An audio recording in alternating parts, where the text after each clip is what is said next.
বিশ্ব শৰ্মা ডাঙৰীয়াৰ নেতৃত্বত ইতিমধ্যে বিহু বিশ্ব দৰবাৰলৈ নিয়া হ'ল। ইতিমধ্যে ঝুমুৰ বিনন্দিনীকো বিশ্ব দৰবাৰত নিয়া হ'ল।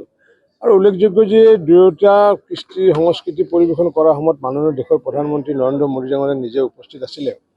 আৰু এইবাৰ আমি এইখন চৰকাৰৰ আমাৰ শেষ যি প্ৰয়াস, সেই শেষ প্ৰয়াস হিচাপে আমি বাগুৰুম্বাক বিশ্ব দৰবাৰত নিয়াৰ কাৰণে প্ৰয়াস চলাইছোঁ। সমগ্ৰ অসমৰ পৰা প্ৰায় 11,000 তেনেকুৱাকৈ বাগুৰুম্বাৰ নৃত্য যিসকলে শিল্পীসকলে তাতে নৃত্য পৰিৱেশন কৰিব।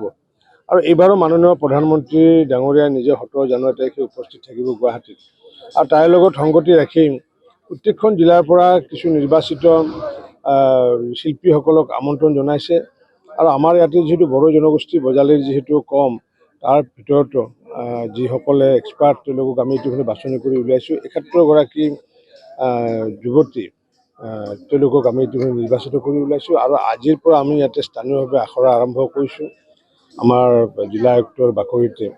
আৰু 11 তাৰিখৰ পৰা তেওঁলোকৰ গুৱাহাটীত তেওঁলোকৰ ট্ৰেইনিং হ'বগৈ, প্ৰশিক্ষণ হ'ব। আৰু 17 তাৰিখে তেওঁলোকে পৰিৱেশন কৰিব। গতিকে মই শুভেচ্ছা জনাইছোঁ আমাৰ সমূহ শিল্পীসকলক। আৰু আমাৰ জিলা আয়ুক্ত ডাঙৰীয়াৰ নেতৃত্বত যি কাৰ্যসূচী লৈছে, মই আজি আনুষ্ঠানিকভাৱে এই আখৰা উন্মোচন হোৱা বুলি ঘোষণা কৰিছোঁ।